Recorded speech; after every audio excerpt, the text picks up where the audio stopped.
YouTube, what's going on? Your Weekend Gardener here, and I'm back probably with one of my last videos of the winter.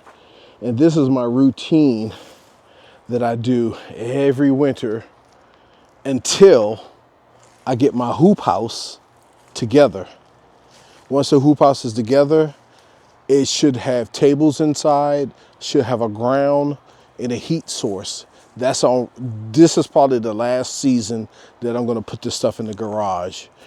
Next year, we're gonna do a lot better with the prep, and we're gonna have everything in the heat house, in the hoop house. I went in there today and it was actually pretty warm just by itself. I think what it's gonna need is a heat source for just the nighttime.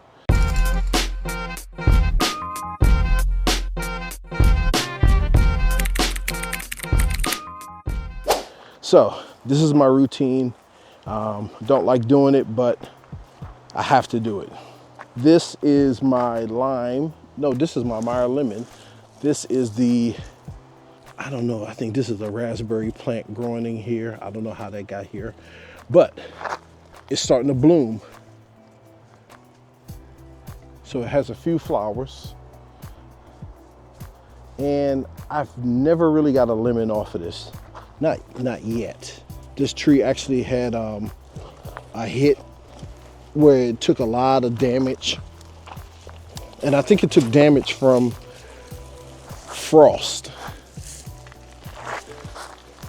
Now the key thing is when I move these inside, what's gonna happen is the leaves are gonna drop.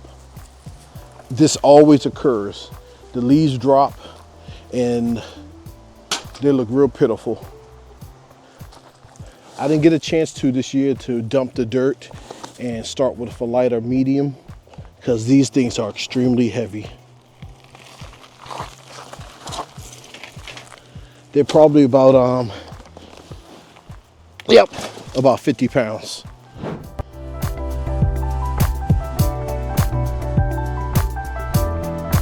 Whew. These things are getting heavier or I'm getting older. I started earlier this year, so I got a lot of these trees in before today. Today is October the 17th. I'm a little early moving these in because it has yet to hit 30s in the night. The Meyer lemon will be okay with 30-degree temperatures. The lime, not so much. And I'm not gonna take a chance because look at the lime tree. I mean, it's lime blooms all over the place. All over the place. And so far what I moved in earlier was I moved in my African golden banana plant. That thing really did well this year.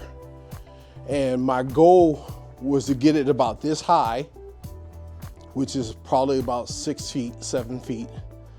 My goal was to keep it alive the entire summer with some growth. And next summer, I should have a banana. And that's gonna be wild if I can grow a banana in the DMV area. I don't know anyone who's done it before, but that's my mission. I also had this pup right here. This is a pup that came off of that banana. Wow, last summer. Not the summer that just passed, but the summer before that.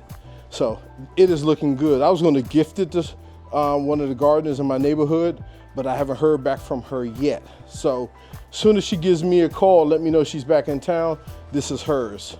If you look right here, I have a pup right here. That's a banana plant, and I got a pup right here.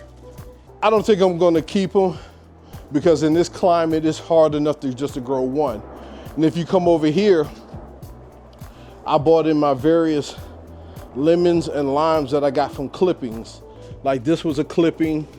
This is a brown select. This is a clipping. And they almost look the same, so how can you tell? This is a lime. Limes don't have any scent. This is a variegated lemon.